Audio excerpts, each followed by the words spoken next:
Le son, ça sera mieux, voilà, comme ça. Sarah, présidente de l'association Sarah Photo, c'est ça? Sarah V Photo. Sarah V Photo. Alors, pourquoi Sarah V Photo? Parce que tu es photographe? Exactement. D'accord, ah ben voilà. Donc, Sarah, présidente de l'association Sarah V Photo. Alors, je suppose que ça n'a rien à voir avec ce festival Viking qui est organisé. C'est la première édition. Oui, c'est notre première édition. Après, l'association, c'est une association qui crée des événements en lien avec la photographie. Et l'avantage de la photographie, c'est on peut partager sur plein de thèmes, Et oui, notamment les Vikings. et oui. Alors, ça va se passer où exactement ce festival Viking? Alors, à Usclas d'Hérault, c'est entre Clermont-Lérault et Pézenas. Et l'avantage qu'on a, c'est qu'on est vraiment à 3 minutes de la sortie d'autoroute. Donc, très bien situé.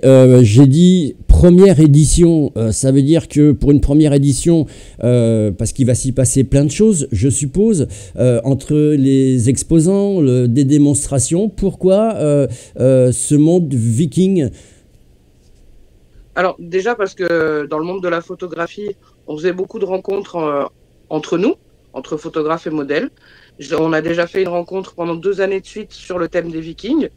Et en voulant changer de lieu, on a rencontré monsieur le maire d'Usclas. Et en lui parlant de notre projet, il nous a demandé pourquoi ne pas l'ouvrir au public. Donc ça faisait partie de nos projets, mais pas tout de suite, tout de suite.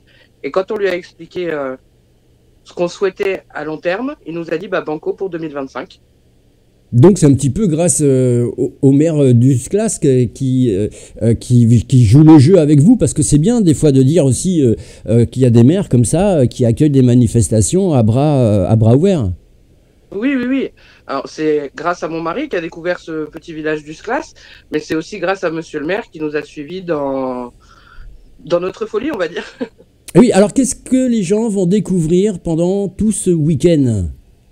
Alors ils vont découvrir du coup le campement avec 4 troupes où ils vont nous présenter la vie de tous les jours avec du tissage, avec des métiers anciens comme de la frappe de monnaie, du tatouage à l'ancienne.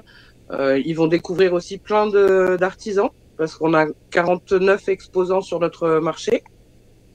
Ils vont découvrir aussi des démonstrations de combat, des démonstrations de danse, du tir à l'arc, du lancer de hache, des jeux médiévaux et plein d'autres surprises. Et plein d'autres surprises. Alors je suppose qu'on pourra aussi, si les gens veulent y passer le week-end, ils pourront y passer le week-end. Ils pourront aussi, il y a de quoi se restaurer sur place, je suppose. Oui, bien sûr, nous avons des artisans qui vont proposer plein de choses différentes. Vous aurez aussi des petites restaurations avec des crêpes, des gaufres, des choses comme ça.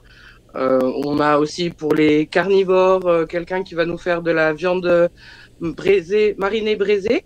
Donc de quoi bien vous régaler. Et puis, il y aura aussi de la musique, si je ne me trompe pas.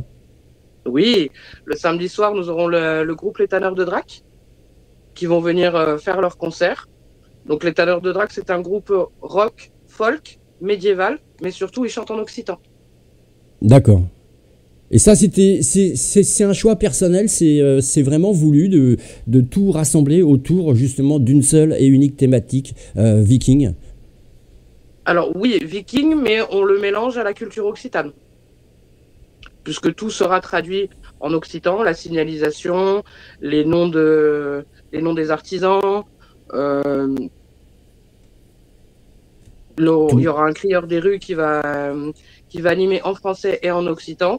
Parce que c'est important, les Vikings viennent dans une région où on a déjà une belle culture, bien présente.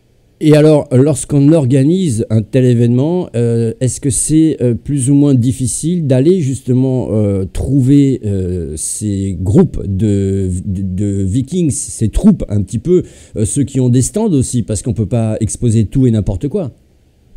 Alors, on a la chance justement d'avoir sur Poland un artisan qui est forgeron créateur, que j'ai rencontré en premier, qui lui nous a ouvert son carnet d'adresses. Et après, de fil en aiguille, en fait, on a réussi à trouver énormément d'artisans, de trouver des troupes. Et l'avantage, c'est que ce soit les artisans ou les troupes, ils sont très, très ouverts et ils sont prêts vraiment à nous aider pour créer le plus beau des festivals. Eh oui, le plus beau des festivals, en tout cas, je le souhaite. Alors, c'est tout ce week-end, hein, samedi 12 et dimanche 13 avril. Quelques infos pratiques si les gens veulent venir. Est-ce que le stationnement gratuit, payant, l'entrée gratuit, payant?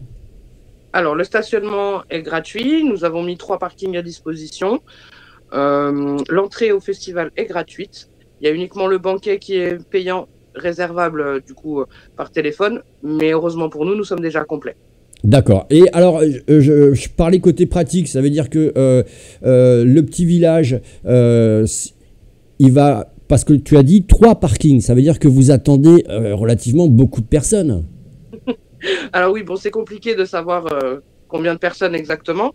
On espère 1500 personnes, mais au vu de tout l'engouement qu'il y a autour de ce festival, je pense qu'on sera beaucoup plus.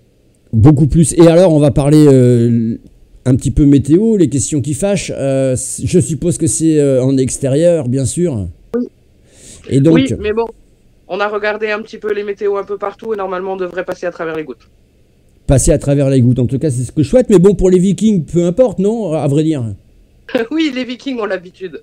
Après, c'est plus pour les visiteurs, pour le banquet et pour le concert. Eh oui, après c'est beaucoup plus compliqué. En tout cas, on souhaite qu'il y ait du soleil. Je vous rappelle, si vous voulez en profiter, alors la réservation au banquet, c'est plus la peine, c'est déjà complet. Rendez-vous compte déjà le succès. Alors, le lieu, bien sûr, c'est très important. C'est à Uclas. Je suppose que ça va être fléché un petit peu partout. Alors oui, c'est à Uclas d'Hérault. Sur la 75, vous prenez la sortie Paulan. Et dès la sortie d'autoroute, vous aurez des panneaux pour vous indiquer le chemin pour venir jusqu'à nous. Et bien sûr, on vous l'a dit, parking gratuit et toutes ces animations, à part bien sûr si vous souhaitez boire un petit coup et puis manger sur place. Sinon, c'est gratuit, profitez-en. Et puis surtout, il n'y a pas un jeu concours pour les photos? Alors non, il n'y a pas un jeu concours pour les photos. Par contre, nous avons une tombola, une très belle tombola, avec une lance viking à gagner, une hache viking et un marteau de Thor. Et ben voilà, tout ça, allez, on y va les amis, c'est tout ce week-end, samedi et dimanche, Sarah était avec nous, je vous rappelle que vous pouvez faire gagner un reportage à Sarah sur ce monde merveilleux qui est le monde viking, et Dieu sait que on aime ça, ce monde-là, et ben il vous suffit de taper le chiffre en haut à droite de votre écran qui est ici, le chiffre 1. Et si, bien sûr, vous avez plus de 30 votes, eh bien, nous engagerons une équipe de télé directement sur place pour vous faire un beau reportage qu'on offrira, bien sûr, à l'organisatrice. Merci beaucoup, Sarah. Eh bien, avec plaisir.